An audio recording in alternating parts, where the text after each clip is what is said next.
Analisis fundamental mungkin menawarkan pemahaman yang sangat baik, tetapi bisa sangat memakan waktu. Model analisis yang memakan waktu sering menghasilkan penilaian yang bertentangan dengan harga saat ini yang berlaku di pasar. Ketika itu terjadi, analis biasanya akan mengklaim bahwa seluruh pasar telah salah. Ini bukan untuk mengatakan bahwa tidak ada perusahaan yang disalahpahami di luar sana, tetapi tampaknya cukup kurang tepat untuk mengatakan bahwa pasar atau indeks itu salah. Teknik valuasi itu bervariasi tergantung pada kelompok industri dan spesifikasi masing-masing perusahaan. Untuk alasan ini, teknik dan model analisis yang berbeda diperlukan untuk industri yang berbeda dan perusahaan yang berbeda. Ini bisa memakan waktu cukup lama, yang dapat membatasi jumlah penelitian yang dapat dilakukan. Model analisis berbasis langganan dapat bekerja dengan baik untuk penyedia layanan internet, tetapi tidak mungkin menjadi model analisis terbaik untuk menilai perusahaan minyak. Nilai wajar didasarkan pada asumsi. Setiap terjadi perubahan asumsi pertumbuhan, dapat sangat mengubah penilaian akhir. Analis fundamental umumnya menyadari hal ini dan menggunakan analisis sensitivitas untuk menyajikan penilaian kasus dasar, penilaian kasus rata-rata, dan penilaian kasus terburuk. Namun, bahkan pada penilaian untuk kasus terburuk sekalipun, sebagian besar model analisis hampir selalu bullish. Satu-satunya pertanyaan adalah, seberapa bullishnya itu?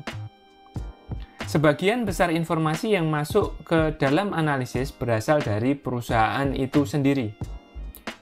Perusahaan mempekerjakan manajer hubungan investor secara khusus untuk menangani komunitas analis dan merilis informasi. Mark Twain pernah berkata, "There are lies, damn lies, and statistics." Untuk urusan melakukan spinning berita atau pengumuman perusahaan, CFO dan manajer hubungan investor adalah sangat profesional. Analis yang berorientasi pada beli, beli, dan beli cenderung melewatkan statistik perusahaan. Analis yang berorientasi pada beli, beli, dan beli ini bekerja untuk reksadana dan manajer dana. Mereka membaca laporan yang ditulis oleh analis yang mengatakan jual, jual, dan jual yang bekerja untuk pialang atau broker yang lebih besar. Pialang atau broker ini juga terlibat dalam penjaminan emisi dan perbankan investasi untuk perusahaan. Meskipun ada batasan untuk mencegah konflik kepentingan, pialang atau broker memiliki hubungan berkelanjutan dengan perusahaan yang sedang dianalisis.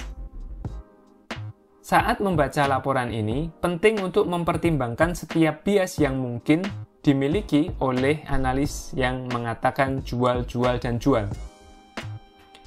Analis yang beli, beli, dan beli, di sisi lain, menganalisis perusahaan murni dari sudut pandang investasi untuk manajer portofolio. Jika ada hubungan dengan perusahaan, biasanya dalam kondisi atau urusan yang berbeda. Dalam beberapa kasus, mungkin sebagai pemegang saham yang besar. Ketika valuasi pasar melampaui norma-norma historis, ada tekanan untuk menyesuaikan pertumbuhan untuk mengimbanginya.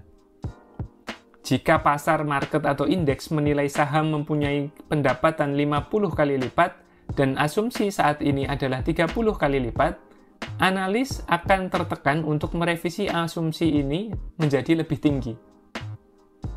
Ada pepatah lama di pasar begini, nilai aset apapun hanyalah apa yang seseorang bersedia bayar untuk itu. Sama seperti harga saham yang berfluktuasi, demikian juga asumsi pertumbuhan. Dengan demikian, apakah kita harus percaya kepada pasar dan harga saham, atau analis dan asumsi pasarnya?